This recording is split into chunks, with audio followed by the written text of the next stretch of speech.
বিগত 17 বছরের ইতিহাস আপনাদের কাছে দিনের আলোর মতো স্পষ্ট। 2006 সালের 28 অক্টোবরের লগি বৈঠার তাণ্ডবের মধ্য দিয়ে বাংলাদেশে একটি ভীতির রাজত্ব কায়েম করে মঈনুদ্দিন ফখরুদ্দিনের ষড়যন্ত্রের মধ্য দিয়ে মাফিয়া নেত্রী শেখ হাসিনা ক্ষমতায় এসেছিলেন। 2009 সালের 25 এবং 26 ফেব্রুয়ারি পিলখানায়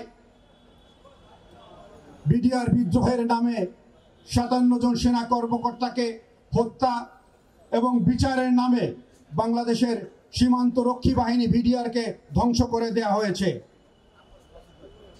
প্রিয় উপস্থিতি, 2012 সালে জ্বালানি এবং বিদ্যুৎ খাতের দুর্নীতি ধামাচাপা দেওয়ার জন্য আমাদের সহকর্মী সাগর এবং রুনিকে হত্যা করা হয়েছে, যার বিচার আমরা এখনো পাইনি।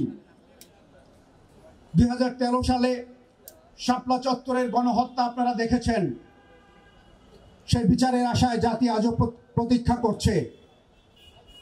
কারারুদ্ধ করা হয়েছে দেশের 3 বারের প্রধানমন্ত্রী, এদেশের সবচেয়ে জনপ্রিয় নেত্রী বেগম খালেদা জিয়াকে। দেশান্তরী করা হয়েছে তারুণ্যের অহংকার বিএনপির ভারপ্রাপ্ত চেয়ারপারসন জনাব তারেক রহমানকে। বন্ধ করে দেওয়া হয়েছে ভিন্নমতের জনপ্রিয় গণমাধ্যমগুলোকে।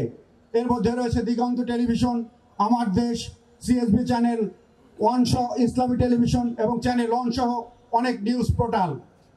ফিল্মি স্টাইলে অফিস থেকে গ্রেপ্তার করা হয়েছিল বরেণ্য সাংবাদিক সম্পাদক মাহমুদুর রহমানকে, দেশের প্রবীণ এবং বরেণ্য সম্পাদক আবুল আসাদকে।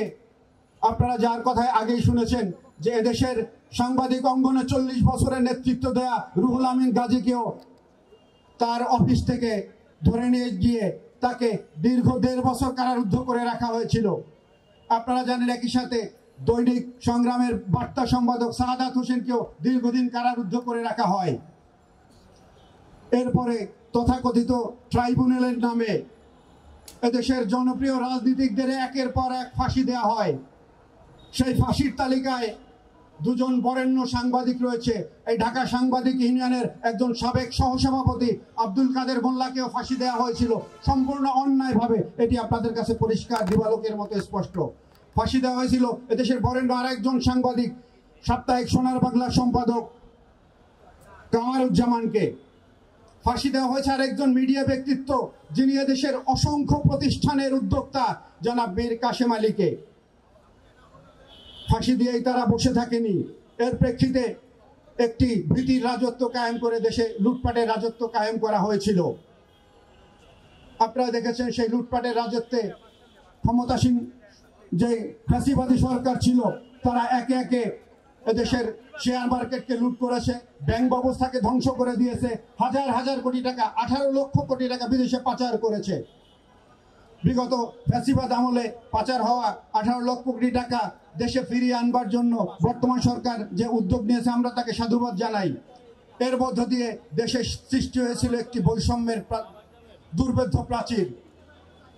জুলাই বিপ্লবের মধ্য দিয়ে আমাদের ছাত্র জনতা এদেশের সাধারণ জনগণকে সাথে নিয়ে একটি রক্তক্ষয়ী বিপ্লবের মধ্য দিয়ে একটি নতুন সূর্যের আবির্ভাব হয়েছে, বাংলাদেশে একটি নতুন সূর্য উদিত হয়েছে।